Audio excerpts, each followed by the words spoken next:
Notre contribution regarde un autre type de territoire, l'intérieur de la métropole, alors son habitat et les logements. Pour nous, l'habitat, les logements, c'est la plus grande petite échelle du territoire.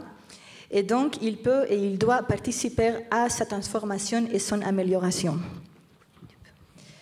De plus, si les logements constituent aujourd'hui un des enjeux les plus importants, sinon les plus importants de la future métropole du Grand Paris, est-ce qu'il n'aura pas aussi le grand potentiel de devenir son vecteur plus fort d'amélioration? Et le logement, dans sa qualité d'habitat, c'est pour nous le territoire oublié de la métropole. Et le logement aujourd'hui est systématiquement considéré comme une variable quantitative. On parlait de 70 000 logements, de 50 kW, de T1, T2, T3, des cercles de 1,5 m qu'il faut mettre partout. Et ce container de chiffres est, dans les meilleurs cas, joliment habillé pour produire une belle image à l'échelle urbaine. Et voilà à peu près tout ce que le logement représente aujourd'hui. Mais par contre, tout ce qu'il fait véritablement la qualité d'un logement, alors son adaptation au mode de vie, sa résilience aux imprévus des habitants et même sa capacité à améliorer les cadres de vie des habitants, tout ça, ce n'est pas quantifiable. Et donc, on ne sait pas comment l'attraper et comment l'embrasser. Et cette incapacité se transforme souvent dans une réticence à s'emparer de la question du logement de manière véritablement sérieuse. À cet regard de typique urbaniste depuis Léo, qui regarde les paysages, l'infrastructure, la géographie, il faut ajouter un regard depuis l'intérieur. Parce que cet regard, c'est l'échelle qui accueille le quotidien des habitants, ses pratiques, ses modes de vie, etc. Le logement est le premier territoire des habitants. Et il représente les tout premiers rapports que l'habitant entretient avec le territoire. C'est donc nécessaire aujourd'hui d'enlever la façade à nouveau et regarder comment vivent les habitants. Et donc, pouvoir faire du logement adapté à ses besoins, à ses habitudes, à ses pratiques et à ses moyens économiques. Améliorer les conditions du logement, c'est donc transformer le territoire à la plus grande échelle parce qu'on améliore le cadre de vie de chacun de ses habitants. Pour pouvoir poursuivre cette démarche, nous avons identifié dans un premier temps un territoire d'approche qui émerge de la superposition des différentes dynamiques de relance de la construction de logement aujourd'hui dans la métropole. C'est territoire qui émerge, c'est le sud-est parisien, et qui devient un véritable inventaire, un catalogue des situations démonstratrices de la construction de logements. Entre autres, il fait partie des OIN multisites à fort potentiel de logement. Il s'inscrit dans un secteur identifié au SDRIF comme ayant un fort potentiel de densification. Il accueille deux des plus grandes opérations d'aménagement et de transformation du site industriel en quartier mixte habité.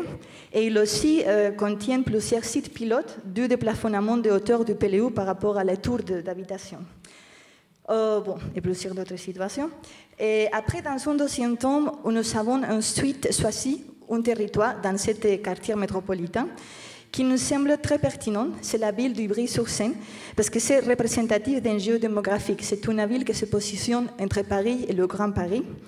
Et on a étudié là son évolution de ménage, la taille, la composition, la diversification, les familles monoparentales, la croissance des gens, etc. On a regardé aussi des faits économiques qui sont marqués pour revenus moyens très bas, plus bas que la moyenne de l'Île-de-France, un taux de pauvreté qui c'est le double que dans la région, une grande précarité importante entre les personnes jeunes. Et oui, on a conduit des entretiens avec les acteurs du territoire, les aménageurs, la ville, etc., qui nous dit aussi que les besoins et la demande changent beaucoup d'un recensement à l'autre. Nous avons également étudié tous les documents que la ville utilise pour traiter la question du logement, comme les cahiers de charges, la charte de qualité, les documents d'orientation, etc. Et c'est à partir de toutes ces études qu'on a généré deux pistes qui s'appliquent dans un troisième territoire. C'est le territoire d'action et c'est le logement. Le logement donc devient un véritable vecteur de transformation et amélioration des territoires d'Ivry, et avec la vocation de que ces pistes aussi peuvent s'extrapoler au reste des territoires de la métropole. Nous avons développé plusieurs pistes, on n'a pas trop de temps pour présenter aujourd'hui. Alors on va montrer quelques exemples très rapidement pour des différentes pistes qui s'appliquent à différentes dimensions, soit la réglementation, soit la forme bâtie, soit les parcs existants, etc. Alors par exemple, la première piste, c'est éviter les sous-peuplements forcés. On a étudié qu'à Ivry, il y a une forte demande de logement social et alors les temps d'attente pour un logement deviennent assez importants. Par contre, aussi, on a trouvé que dans les parcs sociaux, 23% des logements sont sous-peuplés. Ça veut dire qu'ils ont un ou deux ou plus de pièces qui ne sont pas utilisées. En Île-de-France, le pourcentage des appartements sous-peuplés monte à 35%. Et si on parle de parcs privés, la chiffre c'est 73% des logements. Une grande partie de ces logements sont des logements occupés par des personnes âgées qui habitent seules après que ces enfants sont partis. Et quand ces besoins, normalement, s'adapteront à un T2, par exemple. Mais il habite dans un T4 et T5. Alors, nous trouvons dans les parcs sous-peuplés un grand potentiel de foncières invisibles, de logements qui sont déjà construits. Et donc, on pense que l'activation de cette surface, de cette foncière, en permettant de détacher cette partie de l'appartement inutilisée, représentera un avantage pour tous. Ça sera un revenu supplémentaire pour les propriétaires et une meilleure optimisation du parc, le parc social pour les bailleurs, ce qui permettra d'accueillir un nombre plus grand de ménages. Et c'est une stratégie que l'État pourra porter en subventionnant les travaux de rénovation, à l'image de comment l'État a fait avec le programme Habiter Mieux, lancé en 2013, que c'était pour subventionner les travaux de rénovation thermique, avec l'objectif d'améliorer le cadre de vie des habitants et son pouvoir d'achat. En parallèle à ces premières pistes, nous avons formulé la deuxième, l'évolutivité des logements neufs, une réglementation nécessaire. Alors, on pense que pour éviter que les logements d'aujourd'hui deviennent sous-peuplés demain, il faudra même réglementaire, générer une loi qui dit que tous les appartements à partir de T4 et T5 ont la capacité de pouvoir évoluer demain.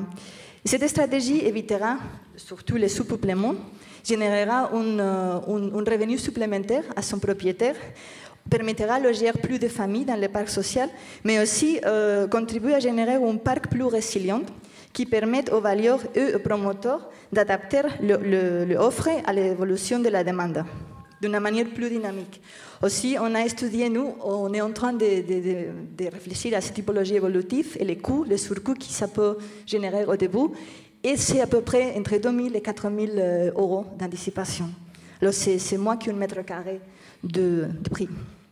La troisième piste propose un nouveau modèle d'habitat basé sur la cohabitation.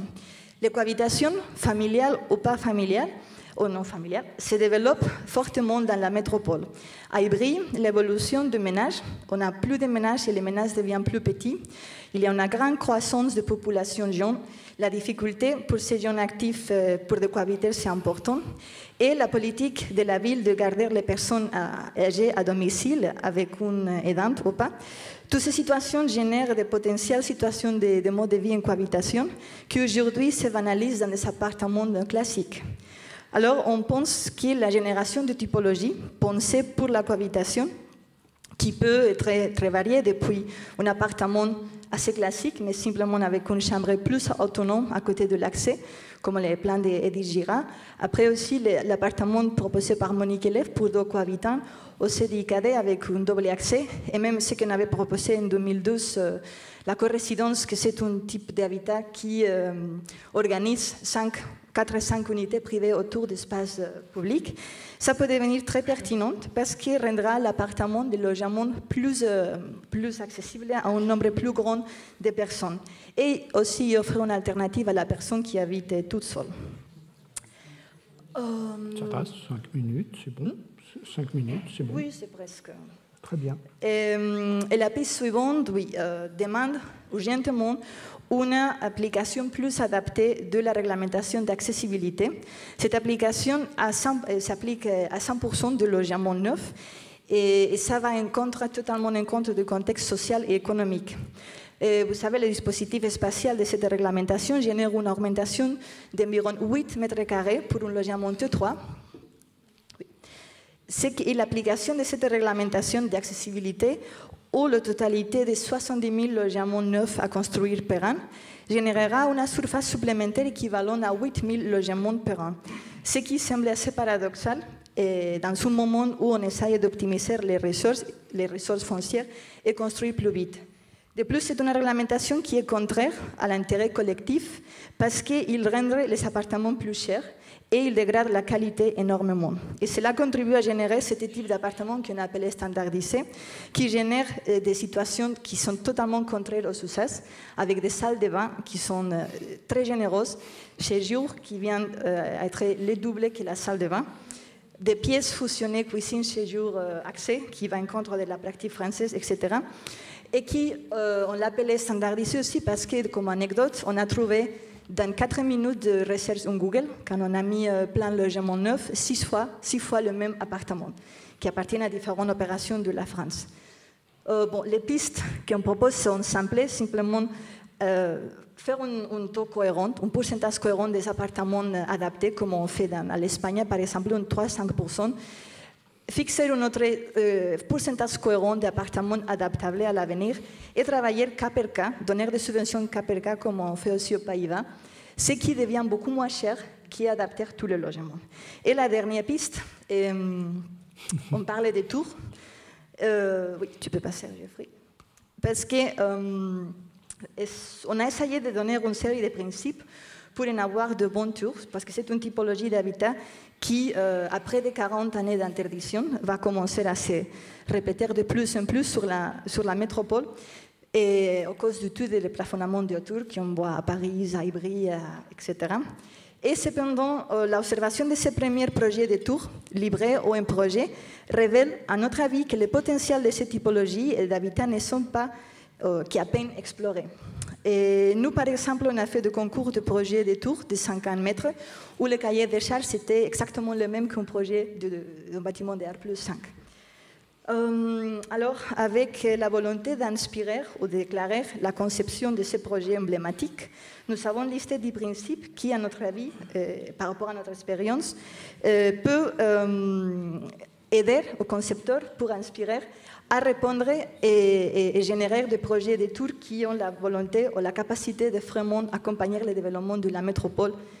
Je vais montrer 3-4 principes. On parlait des rencontres avec les sols. Dans un projet de tour, c'est un moment emblématique où la densité rencontre la ville. Aussi assez emblématique, les rencontres avec le ciel. Aussi les circulations communes qui sont les lieux dans un projet si dense où les habitants peuvent se retrouver. Aussi le besoin d'avoir des espaces partagés parce que ça c'est vraiment une déclination positive de la densité à différence d'un bâtiment plus petit et trouver surtout une échelle intérieure de la tour parce que dans un projet de tour la différence entre les bâtiments et les logements c'est assez grande et peut-être c'est à travers de cet espace partagé qu'on peut trouver l'articulation. Bon, et aussi la grande diversité des typologies d'appartements qui même permettent la mixité et de ménagères au sein du même bâtiment. Tout pour faire vraiment un projet de bon tour. Les tours, ce n'est pas une typologie évidente, mais on pense qu'il a un potentiel très grand pour accompagner le développement. Alors, toutes ces pistes générer des appartements adaptés aux besoins et les moyens économiques des habitants, des logements qui optimisent les ressources foncières, les logements qui permettent d'adapter son surface à l'évolution des menaces, des logements qui permettent de générer des revenus supplémentaires pour les ménages, des logements qui permettent aussi d'équilibrer plus dynamiquement l'offre et la demande. Tout ça contribue à générer un territoire qui est plus autonome, plus résilient, adaptable, accueillant, optimisé, attractif, dense, écologique, riche, mixte et solidaire. Penser le territoire depuis l'habitat, c'est donc embrasser l'espace de vie de chacun de ses habitants et réussir à que la métropole du Grand Paris ne soit pas seulement une métropole plus habitée, mais plus habitable. Merci.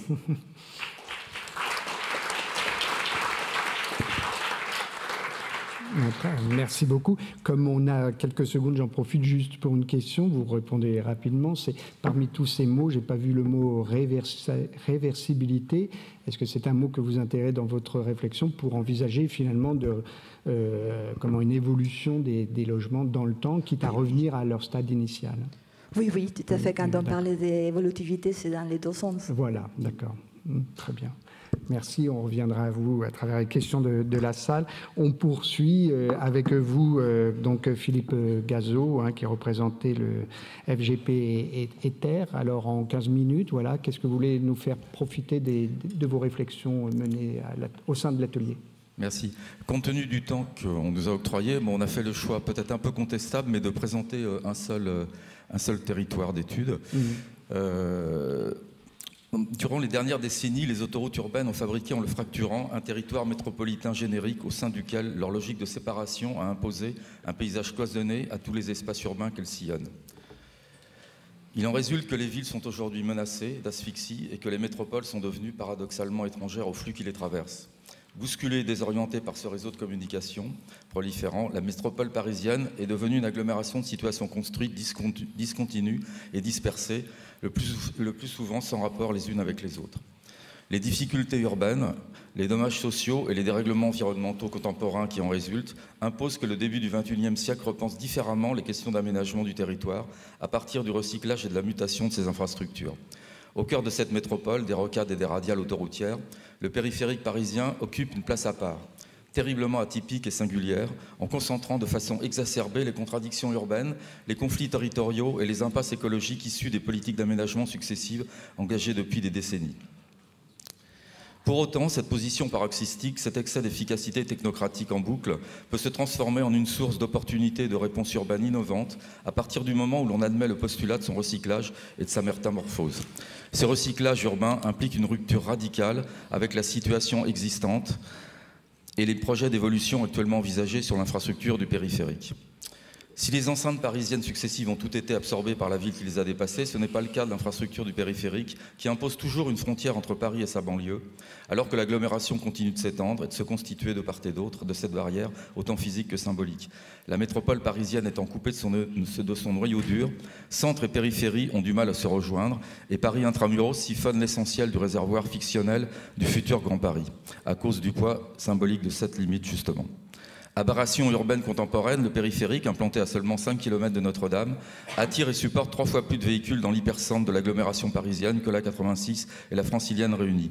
Cette situation, unique parmi les grandes métropoles européennes, concentre de façon de plus en plus insupportable les pollutions sonores et atmosphériques dans la partie la plus dense et la plus habitée de la région parisienne. L'idée initiale du parkway à l'américaine, immergée au corps de la ceinture verte, créée sur les anciennes fortifications, n'aura pas résisté longtemps à l'urgence foncière et immobilière de la reconstruction dans un premier temps, et au mitage et à la banalité architecturale, à quelques exceptions près, des politiques urbaines qui lui ont succédé dans un deuxième temps. Parallèlement à la nouvelle infrastructure, les occupations logistiques, les grandes emprises fonctionnelles se sont juxtaposées, fourrières, cimetières, dépôts et ouvrages de maintenance, déchetteries, parcs des expositions, le plus souvent côté extérieur, sans aucun souci de relation et d'intégration au contexte. Ces zones fonctionnelles infranchissables ont redoublé l'effet de coupure de part et d'autre du périphérique. L'ouvrage d'art moderniste, qui devait être conçu en harmonie avec son environnement, se trouve donc déjà réduit au début de sa réalisation, dans les années 60, à devenir un égout à voiture contournant la ville de Paris. Pardon. Ensuite. Fer de lance du système radial des Trois Rocades. Excusez-moi, je crois, bon, c'est pas grave. Fer de lance du système radial des Trois Rocades métropolitaines, le périphérique n'est jamais devenu une artère structurante et impose au contraire une double exclusion. Celle de la coupure violente et difficilement infranchissable entre les territoires qui l'enjambent et celle de l'enfermement que l'on subit fatalement en empruntant une infrastructure autoroutière en pleine ville. Rouler sur une 4 voies accessible par une bretelle d'autoroute ne facilite jamais la dérive urbaine. Cette étanchéité des circuits automobiles permet au périphérique parisien de gérer des flux considérables. Avec plus d'1 million de véhicules par jour, il supporte plus de trafic que les deux autres rocades réunies et n'est pas loin d'être une des infrastructures les plus chargées du monde. L'effet d'aubaine et d'aspirateur avarie fonctionne à plein régime. Mais cette hyper-efficacité à attirer des flux au plus près du centre de la région Île-de-France n'est-elle pas le principe fondamental qui pose problème et à dénoncer en premier lieu? Aucune grande métropole n'a besoin aujourd'hui d'une infrastructure autoroutière à 5 km de son centre pour gérer les questions de mobilité urbaine. Car cette concentration formidable génère la plupart du temps une embolie du trafic. En d'autres termes, le système autoroutier tout entier est près de l'asphyxie généralisée, phénomène qui accentue et aggrave davantage les pollutions sonores et atmosphériques qui accablent les territoires traversés par le périphérique. Dans ces conditions, il n'est plus acceptable de concevoir et d'implanter au bord du périphérique des lieux de vie, de travail, de détente, dans un environnement aussi inhospitalier. Cela étant, la transformation du périphérique en boulevard urbain n'est pas crédible, tellement sa nature d'infrastructure autoroutière hors sol l'a à jamais déconnectée de la voirie parisienne. Les transports en commun qui pourraient l'emprunter resteront toujours plus inaccessibles que le tramway tout proche, de même que personne n'utilisera des trottoirs et des pistes cyclables en surplomb ou en contrebas du véritable espace public.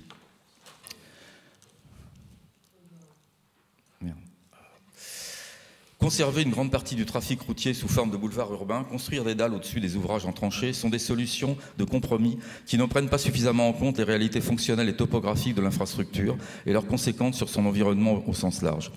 Faire sauter le verrou autoroutier est donc un préalable indispensable. La prise en compte et l'analyse de plusieurs événements récents concernant l'évolution de la mobilité automobile métropolitaine permettent de l'envisager très concrètement. Premier événement, alors que la mobilité, tout mode compris, est en hausse dans la métropole, l'usage de la voiture est en baisse constante en Île-de-France. C'est une tendance de fond dans Paris intramuros depuis 1990, qui s'accélère depuis 2000 et contamine l'approche couronne.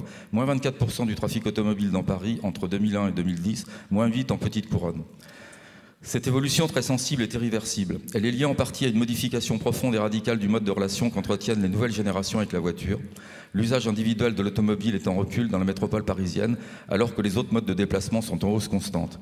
Ce phénomène pose la question de la pertinence des plans de mobilité s'appuyant majoritairement, comme c'est le cas en Île-de-France, sur l'usage de la voiture à travers des autoroutes urbaines s'infiltrant jusque dans l'hypercentre de la métropole. Il est donc urgent d'enclencher et d'accompagner le mouvement inverse, de promouvoir la multimodalité et de ne pas encourager des modes de vie dépendants de l'automobile, favorisant à la fois l'étalement urbain et la congestion.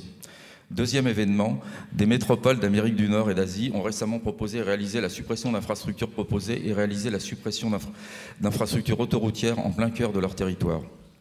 Ces expériences très différentes les unes des autres démontrent que la suppression d'une autoroute urbaine réputée indispensable au trafic routier métropolitain n'est pas un projet insensé en dépit des apparences. Le cas de Séoul confirme notamment que l'on peut supprimer plusieurs kilomètres d'infrastructures sans asphyxier l'agglomération et sans perturber les déplacements des habitants sur le long terme. Troisième événement, dans les 10 prochaines années, l'amélioration des offres de transport collectif va complètement transformer les comportements des usagers franciliens. Il existe aujourd'hui un grand projet d'aménagement de transport collectif à l'échelle de la métropole du Grand Paris pour relier les territoires encore mal connectés. Dans une métropole accessible pour tous, chaque habitant doit être libre du choix de son mode de déplacement, bus, métro, tramway, marche à pied, deux roues et voiture, en fonction de ses différents besoins.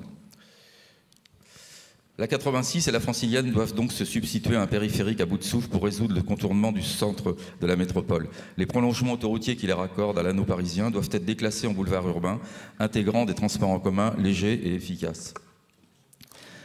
L'existence de ces autoroutes au cœur du Grand Paris crée aujourd'hui un effet d'aubaine néfaste, une congestion concentrée et sans fin qui ne sera abolie qu'avec une dilution et une diminution des flux dans l'ensemble du réseau urbain de la ville dense. Seule la suppression de toutes les infrastructures autoroutières entre l'A86 et l'ex-périphérique permettra de porter un autre regard sur des territoires toujours mis à distance par des ouvrages d'art envahissants. Ce déclassement autorisera localement un raccommodage subtil de quartiers déchirés et séparés par la présence jusqu'alors irréversible de ces autoroutes urbaines. Un autre projet est donc possible, la mutation radicale du périphérique, libéré de toute circulation autoroutière, révélant et dévoilant un nouveau monument habité de 35 km de circonférence, un grand projet fédérateur transformant une limite aux nuisances physiques et symboliques insupportables en un formidable catalyseur métropolitain à l'échelle du Grand Paris.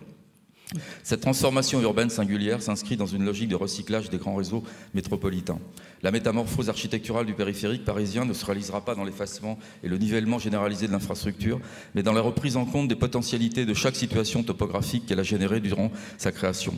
On continue la ville sur la ville en évitant la banalité issue d'un urbanisme de tabula rasa. Les situations de franchissement ou de surplomb qui faisaient limite deviennent autant d'occasions d'enrichir le contexte existant afin de reconnecter Paris à sa banlieue. Une fois débarrassé de ses nuisances et de son équipement autoroutier, reste l'ouvrage d'art conservé, opportunément colonisé et phagocyté par de nouvelles constructions, de nouveaux paysages urbains. Le périphérique n'est pas détruit, il est recyclé et finalement digéré comme toutes les enceintes parisiennes l'ont été progressivement. Comme pour les précédentes barrières, la mémoire de son ancienne activité est alors inscrite dans l'histoire et dans le processus de sa transformation en monument habité. Un nouveau paysage construit en boucle, sans entrée ou sortie privilégiée, adressé à toute la métropole, remplace l'anneau autoroutier. On passe alors de la perspective urbaine à l'horizon métropolitain. L'ancien ruban d'asphalte se transforme en highline ou lowline, grand parc habité circulaire, raccordant le centre de Paris à sa périphérie et reliant les nombreux parcs et jardins existants sur son tracé aux bois de Boulogne et de Vincennes, sur le squelette de l'infrastructure submergée et absorbée par la ville enfin sans limite. La ceinture de Paris représente 8% de la superficie de Paris, intramuros. Extraire les flux autoroutiers de ces territoires permettrait son urbanisation pacifiée, faciliterait les échanges et les continuités avec les quartiers limitrophes et initierait par contamination la mutation d'une grande partie des grandes emprises ferroviaires, industrielles et commerciales limitrophes. La forme géométrie circulaire à grande échelle peut devenir structurante par rapport à la complexité issue du croisement des infrastructures. Conçue comme une infrastructure unitaire en boucle, ses caractéristiques, ses qualités d'ouvrage d'art doivent être préservées à travers et au-delà de sa métamorphose en monument habité. Au carrefour des derniers territoires mutables et des paysages des grandes emprises ferroviaires et commerciales, des canaux et de la Seine, des grands parcs et des bois de Boulogne et de Vincennes, le périphérique a créé de multiples conditions urbaines paradoxales. À partir de cette variété de situations qui étaient provoquées par autant de circonstances exclusivement fonctionnelles, sa transformation serait l'occasion de multiplier les rencontres et les relations jusqu'alors impossibles entre ces territoires enclavés dans le réseau des infrastructures. Le caractère hors-sol de l'infrastructure originelle peut alors régler de nombreuses interfaces topographiques, comme autant de systèmes d'écluses, de plans inclinés paysagers et le remploi des anciennes bretelles d'accès en créant des passages entre différents niveaux, différents sols qui ne se rejoignent pas aujourd'hui. Le traitement en couple sur de nouvelles bases du raccordement de l'infrastructure avec la ville peut exploiter et mettre en évidence un paysage extraordinaire constitué de nouvelles formes urbaines à plusieurs niveaux de référence, intégré à un système urbain continu, évitant l'effet de seuil. Le paysage urbain existant est alors profondément modifié. Les logiques spatiales de coupure et de cloisonnement, portes, tunnels, talus, tranchées, sont remplacées par des dispositifs intermédiaires plus complexes de mise en relation physique et visuelle et par des stratégies d'immixion permettant à l'infrastructure transformée de surmonter les ruptures et les discordances du contexte et d'en être également l'entremetteuse indispensable. La création de Paris Métropole installe le territoire et le paysage singulier du périphérique dans une situation centrale privilégiée, permettant d'envisager l'anneau routier continu de 35 km et ses franges comme un élément structurant et rayonnant à l'échelle du Grand Paris, vécu non plus comme un facteur d'exclusion, mais comme un dispositif relationnel commun à toutes les parties de la métropole. Le positionnement brutal de l'ouvrage d'art dans l'ex-ceinture verte de Paris a provoqué involontairement des rencontres exceptionnelles avec le relief et les éléments paysagers existants, révélant des corridors urbains atypiques, des horizons métropolitains imperceptibles depuis l'espace public parisien. La transformation du périphérique en monument habité passe par la prise en compte et l'exploitation de la richesse géographique de ce territoire, en intégrant l'effet travelling généré par l'ouvrage d'art sur les parties les plus emblématiques du paysage métropolitain. Habiter le périphérique est donc un grand projet de mutation métropolitaine, transformer une limite infrastructurelle fonctionnant en circuit fermé en une forme urbaine ouverte dont la métamorphose architecturale provoque de multiples situations construites inédites. L'ancienne et relative mise à distance urbaine imposée par l'infrastructure avec le reste de la ville donne aux nouvelles constructions sur le périphérique une certaine autonomie réglementaire, une réelle liberté typologique, engendrant toutes sortes d'innovations.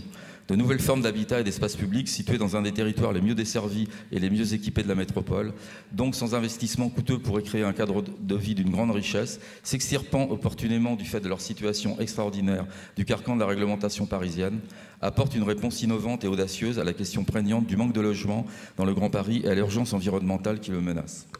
Des dizaines de milliers de logements perchés sur les tabliers des ponts, transformés en jardins suspendus, adossés aux parois intérieures des tranchées envahies par une forêt linéaire, nichés au cœur de la zone dense du Grand Paris, nous révèlent que le centre, c'est le périphérique.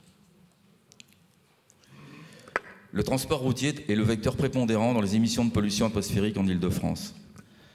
Les résidents aux abords du périphérique subissent une exposition à des taux de pollution 3 fois supérieurs au reste de la population. Les pics de pollution successifs enrayent de plus en plus souvent, par les mesures restrictives qui leur sont imposées, la transhumance quotidienne des Franciliens. 360 000 habitants de la Petite Couronne, plus de 100 000 aux abords immédiats du périphérique, sont exposés à des niveaux sonores liés au trafic autoroutier dépassant 80 dB. La ville du périphérique ne respire plus. Face à ce désastre environnemental, notre territoire démonstrateur affirme 3 attitudes opérationnelles comme autant de leviers pour lutter contre le dérèglement climatique. 1. La mutation. 2. Le recyclage. 3. L'innovation. Ces 3 concepts se déclinent à partir des problématiques suivantes. Premièrement, le management de la mobilité. Deuxièmement, l'invention typologique et technique. Troisièmement, l'enrichissement de la biodiversité urbaine. La suppression du trafic autoroutier sur le périphérique, la déqualification des autoroutes franciliennes entre les deux premières rocades en véritable boulevard urbain est la première mesure à prendre contre la pollution endémique qui envahit les zones les plus denses et habitées de la métropole. Cette mutation radicale du périphérique permettra de faire baisser durablement la pollution atmosphérique dans la ville dense et de contrôler son urbanisation future dans le cadre d'un véritable management de la mobilité. Le management de la mobilité vise à réduire l'empreinte écologique des déplacements urbains en bridant l'usage de la voiture et en encourageant la multimobilité. C'est le cas du site du périphérique, bientôt totalement ceinturé par le tramway, desservi sur toute sa périphérie par de nombreuses lignes de métro et profitant de la présence de nombreux équipements dont certains sont parmi les plus emblématiques de ces dernières années. Habiter le périphérique est donc une opération de recyclage. Ce projet atypique exclut la destruction des parties ou de la totalité de l'ouvrage pour éviter le déplacement et le traitement coûteux des matériaux de démolition. Le réemploi du réseau viaire existant, y compris des bretelles des échangeurs d'accès, permet d'optimiser le coût du foncier des futures opérations immobilières. L'innovation est ainsi stimulée par les situations paradoxales. Habiter le périphérique est aussi un grand projet paysager offrant par la continuité et la variété des paysages et de plantations publiques ou privées qu'il propose un corridor écologique ininterrompu de 35 km en plein cœur de la métropole, en interface avec plus d'autres grands sites naturels, les bois de Boulogne et Vincennes bien sûr, la Seine, les canaux et les friches des grandes emprises ferroviaires. L'emprise concernée proposant plus de 45 hectares de biodiversité, portée par l'ancienne infrastructure et le recyclage de l'ouvrage d'art existant. La nature et l'ampleur de la métamorphose impliquent le rassemblement sur une longue période de tous les acteurs politiques et techniques concernés. Et l'addition... Conclusion. Hein. Oui, et l'addition autour de la réalisation d'un grand projet fédérateur d'échelle métropolitaine. Il exige des porteurs de ce projet une capacité à redéfinir la place accordée aux objectifs de mobilité purement techniques dans le cadre d'une mutation urbaine et environnementale ambitieuse nécessitant l'abandon de modèles d'organisation obsolètes. Ce projet doit donc bénéficier d'une phase expérimentale et démonstrative sur une portion test de l'anneau s'inscrivant dans une stratégie globale de déconnexion progressive de la circulation automobile sur le périphérique. Comme pour les voies express parisiennes sur les berges de la Seine, l'intérêt d'une expérimentation in situ est double. La transformation d'un tronçon permet à tous les usagers, tous les publics d'observer et d'évaluer concrètement les améliorations et les changements en termes d'usage et d'impact sur le réseau et de tester en grandeur nature les modifications de comportement des différents usagers en termes de mobilité. La dévitalisation d'une portion d'autoroute en boucle pose la question du raccordement de la partie encore active au reste du réseau. Il faut permettre un détournement des flux par un système de pontage pour éviter la coupure du circuit général. Dans le système métropolitain de rocades et de radiales, la boucle du périphérique est reliée aux deux autres rocades par plusieurs radiales qui sont pour la plupart que les prolongements des principales autoroutes convergeant vers l'hypercentre de Paris. Il est donc possible de déconnecter une partie du trafic du périphérique entre deux radiales et de le reporter sur une rocade plus éloignée du centre sans remettre en cause la logique d'ensemble du réseau autoroutier métropolitain. Le tronçon qui paraît le mieux adapté pour cette expérimentation est celui qui relie la porte de Bagnolet à celle de la Chapelle et concerne un territoire au nord-est de Paris dont les logiques de fondation historique et géographique ont été perturbées dans un premier temps par la réalisation de l'enceinte de tiers et dans un deuxième temps par la construction d'infrastructures du périphérique. La barrière physique et culturelle constitue l'ouvrage d'art entre la partie intérieure et la partie extérieure du paysage de Paris Nord-Est entrave durablement ce territoire socialement et économiquement fragile qui a besoin de se réunir pour se développer plus efficacement et plus harmonieusement. La transformation du périphérique en monument habité d'échelle métropolitaine permettrait donc d'abolir les coupures existantes et d'établir les relations par-dessus le réseau étoilé des canaux, des voies ferrées et des autoroutes au cœur de la complexité géométrique générée par le croisement de ces infrastructures avec les grandes emprises paysagères et industrielles en pleine mutation, ce qui est impossible à réaliser avec un réseau viaire d'échelle plus modeste. Alors,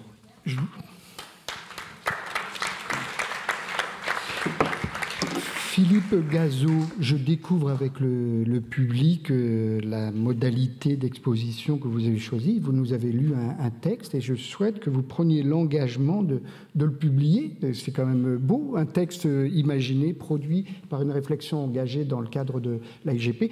Publiez-le quand même pour qu'on revienne sur certains passages où, contraint par le temps, vous avez dû passer très vite. Mais ce qu'on a retenu, et je crois que je parle sous votre contrôle, c'est que là, c'est une invite, oui, à repenser le périph' en faisant un lieu d'habiter. De Ports-en-Parc, Elisabeth de Ports-en-Parc nous disait que tous les architectes urbanistes étaient à peu près d'accord sur la nécessité de traiter la question du périph', mais là, vous nous ouvrez une voie intéressante, le réhabiter, l'habiter, etc. Je pense que ceux qui regagneront leur domicile en empruntant le dit périphérie ne le regarderont plus de la même façon. Allez, trêve de commentaires, passons au dernier intervenant, auquel je laisse le soin à David Mangin de présenter la personne qui vous accompagne, et vous allez nous dire donc ce que vous avez tiré des travaux menés dans le cadre de l'atelier à travers 12 gares comme lieu de territoire démonstrateur. David Mangin. Oui. Bonjour. Donc Marion Giraudot qui travaille spécifiquement sur ce sujet avec moi. Donc l'équipe, en fait, elle est constituée au jour le jour par Mathieu Simon-Poli qui est par là, qui est jeune associé de l'agence, et malheureusement Marc Viel qui nous a beaucoup accompagnés et qui continue à nous inspirer malgré sa disparition il y a quelques mois. Mais qui va d'ailleurs contribuer aux travaux de la SERA puisqu'on est plusieurs, et dont la IGP a aidé à la sortie d'un livre qui s'appellera « Un plan B pour le Grand Paris ».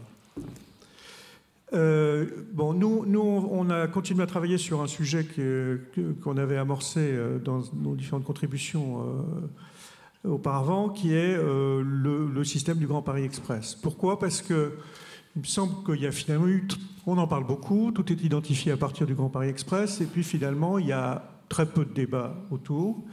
Il y a une connaissance très approximative de comment sont faits les choix. Il y a un travail en silo, comme on dit maintenant, dont tout le monde a l'air de se plaindre, mais qui finalement n'apparaît pas trop. Donc on s'est dit, peut-être ce serait quand même intéressant, pas tellement pour polémiquer avec la SGP ou avec les gens qui managent tout ça, mais simplement pour comprendre comment on peut élaborer à la fois un système comme celui-là, comment il va évoluer dans le temps, et comment, sans injurier l'avenir, on peut peut-être essayer de faire que les choses soient peut-être, c'est un souhait en tout cas, organisées un peu différemment. Donc l'angle qui a été demandé par la IGP, c'est la transition énergétique. Donc je ne vais pas revenir sur des slides que les uns et les autres, manifestement, ont pas mal montré dans la journée, c'est-à-dire que développer le transport en commun, notamment dans une mégapole comme Paris, où la mobilité est un grand vecteur de développement, c'est évidemment une intention très, très louable. Donc, alors même si on peut douter que le choix du métro à moins 20 mètres ou à moins 50 mètres soit du point de vue énergétique ou du point de vue de la pensée générale sur l'écologie urbaine le meilleur des choix, ce choix a été fait, donc je n'y reviens pas. Quand on regarde quand même les tableaux produits par la SGP, donc on voit qu'avant d'arriver à des baisses notables d'émissions de CO2, pendant la durée des chantiers, le CO2 continue et même peut-être va s'accentuer durablement. Mais pour rentrer dans le sujet, ce qu'on a essayé de faire, c'est d'abord un petit discours de la méthode, c'est peut-être un peu prétentieux, mais en tout cas avec quelques schémas assez simples, d'essayer de voir comment on peut, ou on aurait pu, on pourrait maintenant essayer de penser les choses un peu ensemble. Et donc j'avais élaboré ça à la suite de travaux que Marion Giraudot avait commencé à faire dans le cadre de ses études et de sa fin d'études et de l'article qu'elle a produit, quelques leçons du Grand Paris, quelques leçons de Paris pour le Grand Paris, article que vous pouvez consulter sur le site de l'AIGP. Et puis, pour répondre à la question, un certain nombre de territoires dits démonstrateurs, je trouve que l'expression n'est pas très jolie, mais enfin en tout cas un certain nombre d'exemples sur lesquels on a travaillé avec Étienne Lénac dans le cadre du Master Métropole dont je m'occupe. Donc on a travaillé sur 12 gares, puis 6 gares plus précisément, pour faire des travaux pratiques et puis vérifier finalement si ces hypothèses sont intéressantes. Alors, je vais rapidement sur ces différents points. J'espère que mes petits schémas sont explicites. Le premier, c'est assez simple, mais c'est assez simple et je me suis aperçu que finalement, moi-même, par exemple, quand est sortie l'image du Grand 8 comme chose fermée, comme ça, on a quand même tendance, on parlait tout à l'heure de la 86 ou du périphérique, à penser les systèmes comme des systèmes fermés. Or, en réalité, non seulement ils se pensent, non seulement ils se construisent, mais non seulement ils se développent suivant des mécaniques, des mécanos, je dirais même plus, beaucoup plus complexes dans le temps. Et c'était d'ailleurs tout le sens du travail qui avait été fait sur le métro de Paris, où on est arrivé à des dessins hallucinants si on décompose toutes les phases de correspondance successive du système de métro. Donc, c'est une idée assez simple, c'est qu'il faut penser ça comme un système ouvert et non pas comme un système fermé. Donc, c'est la première idée. La seconde, c'est que c'est un système de correspondance. Les chiffres de la SGP estiment à 80% le nombre de gares qui vont être en correspondance, avec des niveaux de correspondance très différents. Je crois que j'ai des cartes juste après qui le montrent. Mais donc, c'est bien plus un système en baïonnette, c'est-à-dire je prends une ligne, je fais un bout de rocade, je reprends une ligne, qu'un système où je fais même un bout de manège. Je vais pas faire, il n'y a pas beaucoup qui vont faire simplement un bout de manège. Donc l'idée qu'il faut vraiment penser la chose comme ça, c'est parce qu'elle va se vivre comme ça. Je crois que tout le monde le sait, mais ça a des conséquences assez importantes. Ces cartes sont un peu illisibles. Elles ont été, bon, ça c'est les niveaux de correspondance avec les lignes du métro, avec le RER, avec les TER. On y revient trop. Et ces formes de correspondance sont assez différentes les uns des autres. Ça, c'est un petit essai typologique que Marion a fait, où on voit où on a des situations sans correspondance, ça existe, des situations avec des correspondances avec le métro et RER en souterrain, des correspondances qui peuvent se trouver à moitié aériennes, dans la mesure, par exemple, les RER sont souvent en tranchée dès qu'elles sortent dans la deuxième couronne, qu'on appelle la deuxième couronne, et puis vous avez des systèmes, voilà, vous en avez plusieurs familles, et c'est aussi important de comprendre. J'avance. Donc, quand on regarde, par exemple, ce petit tableau qui essaie de répertorier sur la ligne 15 les différents types de correspondance à partir des schémas de l'enquête publique, je souligne au passage qu'il n'est pas très facile d'avoir toutes les données. Nous, on a travaillé, pour être précis, on a travaillé sur les données de l'enquête publique, là où étaient placés les sarcophages des correspondances, ceci pour certains endroits ont peut-être bougé, ou les derniers sondages montrent que pour certains ils sont plus bas, mais on n'a pas par exemple tous les chiffres de flux, malgré diverses promesses. On explique qu'on est en data ouvert, mais en réalité pas du tout. Et donc on a dû travailler un peu comme ça. Troisième élément, c'est une vraie culture des documents de transport, on parle de cercle d'accessibilité à 400 mètres, à 800 mètres. Or, en réalité, c'est ce que veulent montrer ces trois petits schémas.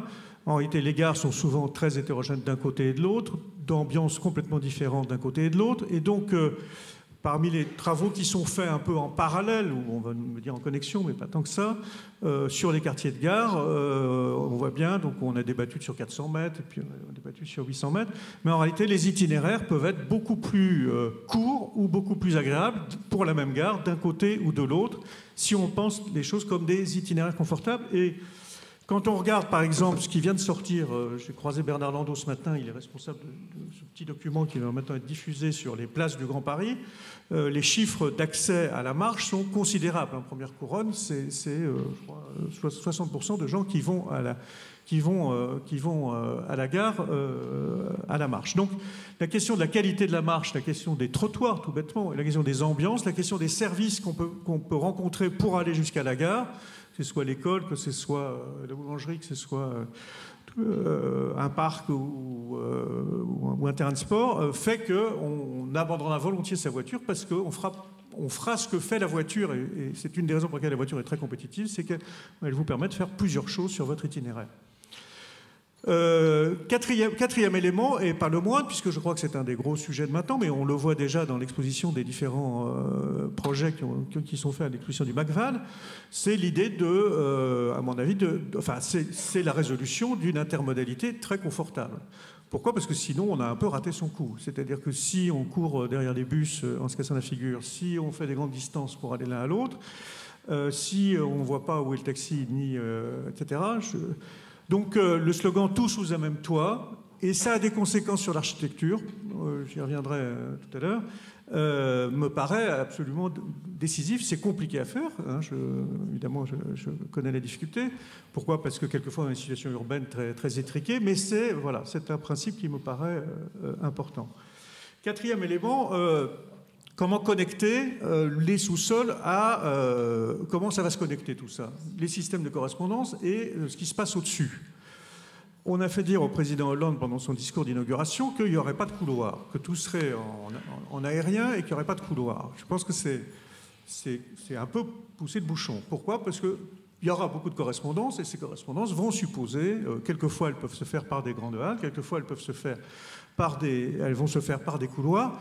Et pourquoi pas? Il y a des couloirs tout à fait intéressants. Et il y a une autre idée, qui est une idée qu'on essaie de développer, c'est l'idée aussi de connecter directement avec des bâtiments. Pourquoi? Parce que, et donc de penser vraiment les choses entre le -1, le +1 et le +15.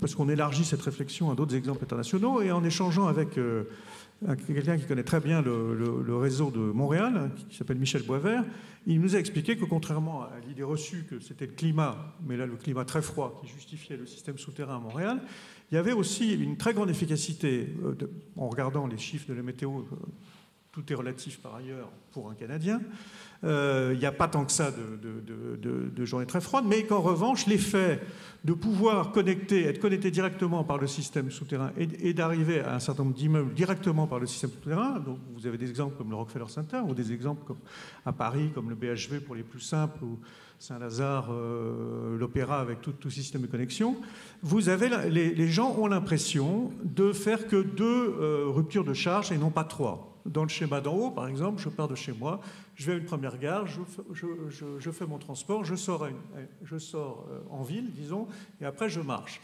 Dans le système dit montréalais, ou que nous on appelle mangrovien, c'est-à-dire où c'est connecté avec le sous-sol, on fait un premier transport et puis on est directement dans un autre système de transport en souterrain dans lequel on fait un certain nombre de choses. Et d'une certaine manière, dès qu'on est dans le train, on est déjà dans son bureau. Je caricature, mais et ça d'après eux, une efficacité très certaine sur la psychologie du voyageur et son attractivité pour le système de transport. Enfin, dernier point, l'affaire de l'architecture, tout sous un même toit. Moi, j'aurais tendance à militer, mais c'est aussi un débat qui est complètement occulté, pour une architecture de réseau. C'est-à-dire, j'appelle architecture de réseau un système pour les... Il y a des haltes, il y a des stations, il y a des gares, il y a des hubs.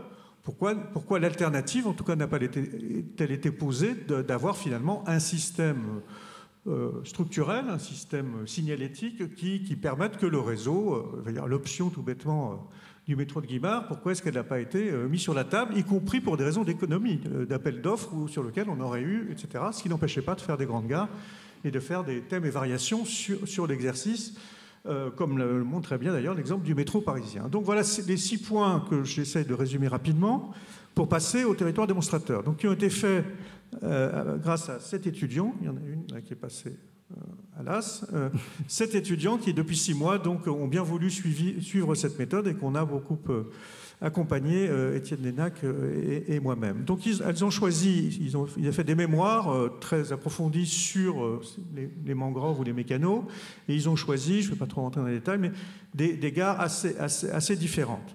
Alors, la méthode, vous l'avez à gauche, et puis là, on a mis quelques fragments de ces travaux. Ces travaux ont été rendus il y a quelques jours.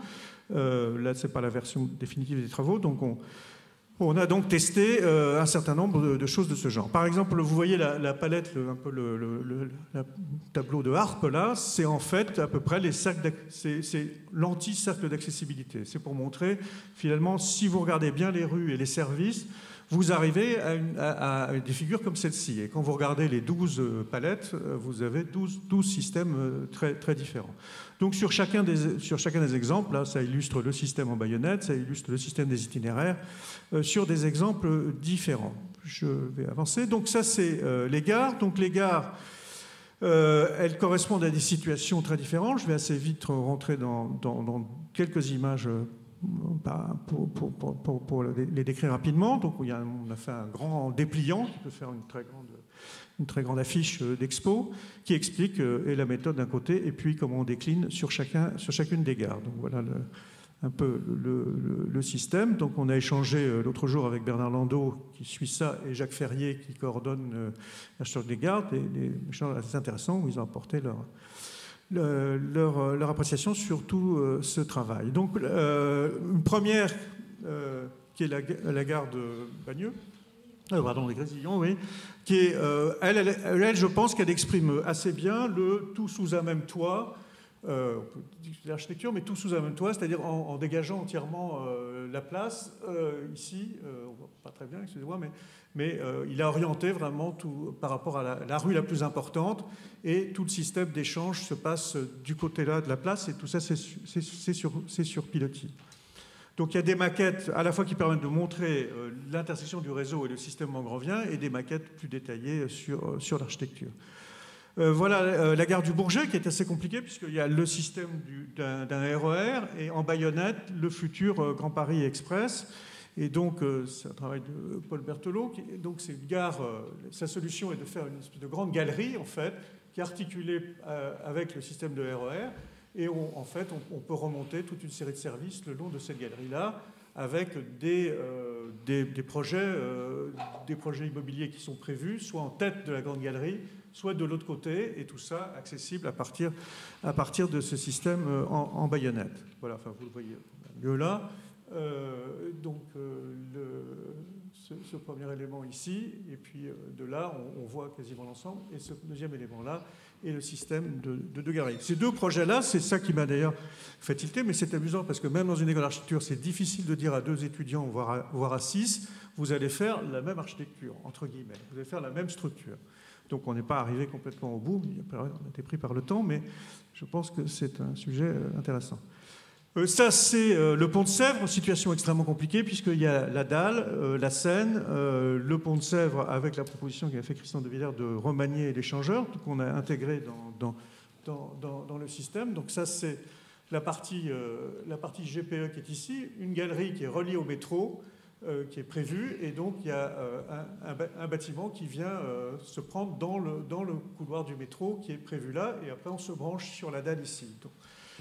Donc voilà, ça donne des choses comme celle-ci.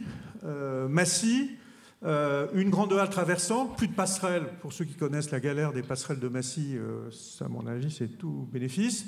Donc les deux très grandes passerelles de 200 mètres de long sont transformées par une grande salle traversante, et qui, au milieu, utilise des faisceaux qui vont être abandonnés en tout cas qui sont disponibles du point de vue de la SNCF, et qui permettraient d'avoir une espèce de micro-Manhattan au milieu, et de faire un relais dans cette grande halle. Voilà l'affaire. Une situation un peu particulière, un peu spectaculaire, qui est une proposition qui s'appuie sur l'alternative que Philippe Padrin avait développée, c'est-à-dire de se mettre sur la A86. On pourra discuter avec Philippe Gazo sur que devient la A86 dans son système, mais moi je trouvais que c'était une très bonne solution, et donc pour s'amuser, on a pris une situation particulièrement compliquée, qui est d'avoir une gare qui est sur la Seine, et qui donc est perchée sur la Seine et accessible depuis les deux berges. À Berlin, vous avez des solutions comme celle-ci. Voilà, ça donne ça. Alors dernier, dans ce but not least, c'est la discussion sur le triangle de Gonesse. Là aussi, sujet légèrement dont on parle beaucoup, mais dont on discute peu finalement. Donc vous connaissez sans doute la situation. Le Bourget qui est ici, Roissy qui est ici, et puis pour le moment, le tracé de la ligne GPE avec la station qui est au-delà d'une voie rapide ici, et qui se branche sur le grand ovni de Repas City qui est situé ici. Beaucoup de gens vous disent qui ne pensent pas grand bien de ce programme, mais au-delà de ça, on ne dit pas grand-chose sur finalement tous les enjeux de l'urbanisme du nord-est parisien, qui sont quand même très considérables, puisque vous avez Roissy ici, vous avez Villepinte qui est ici, vous avez la grande zone d'activité ici, vous avez déjà beaucoup de commerces d'une manière ou d'une autre, vous avez des projets d'extension de bureaux ici, vous avez Aéroville qui marche plus ou moins ici, donc je trouve que c'est un peu le rôle de la SGP, puisqu'il n'y a pas de commande finalement globale sur ça, et chacun y va de son enclave. Et il me semble qu'une opportunité pour rouvrir le débat, et je ne suis pas gêné pour s'en saisir, c'est l'ouverture à l'urbanisation des terrains d'Aulnay. Ce qui veut dire que déjà, si vous descendez d'un cran la gare prévue ici, là, vous pouvez faire une gare à double entrée, un pour les terrains du sud des triangles de Gonesse, et puis l'autre pour les terrains d'Aulnay, et vous continuez, vous arrivez sur Villepinte. Première hypothèse, qui aurait aussi l'avantage, par rapport à... qui aurait aussi un avantage, c'est-à-dire de conserver une partie de l'agriculture ici, en évitant que toute cette partie-là soit prise. Alors, je vais vite pour conclure. Il faut conclure. Oui. Alors, d'autres avantages à cette solution-là, c'est qu'il est en discussion l'idée d'avoir un couloir bus, taxi, etc., sur l'autoroute A1, et ce qui permettrait ici d'avoir un point relais très important pour le système d'une gare routière, une véritable entrée de Paris à ce niveau-là. Alors, à ça, on peut faire d'autres variantes. On peut aussi libérer entièrement pour l'agriculture. Je vous signale que la COP 21 va se tenir juste là, à gauche. Donc, je pense que cet endroit-là est assez exemplaire pour faire quelques discussions. Et donc, vous pouvez aussi dire que vous n'allez pas urbaniser du tout, y compris du sud. Ça veut dire que vous déplacez une partie des programmes qui sont là, qui sont pour certains hypothétiques, dans cette partie-là, ce qui permet, dans des zones très problématiques, dites d'aéroville, dont personne ne sait vraiment ce que c'est-à-dire des hôtels où on s'embête beaucoup, des villes peintes qui ne marchent pas très bien, aérovilles qui ne marchent pas très bien, donc ça permet d'avoir une solution et de libérer entièrement la partie ouest. Voilà, j'ai encore une slide et j'aurai terminé. Et donc, à ce moment-là, vous pouvez envisager éventuellement de faire des programmes de loisirs ici qui peuvent profiter à toute cette zone-là et vous économiser quand même un foncier notable. Voilà, donc, y compris, vous pouvez vous amuser à faire des alternatives à Europa City si vous êtes inspiré. Voilà, je vous remercie de votre attention.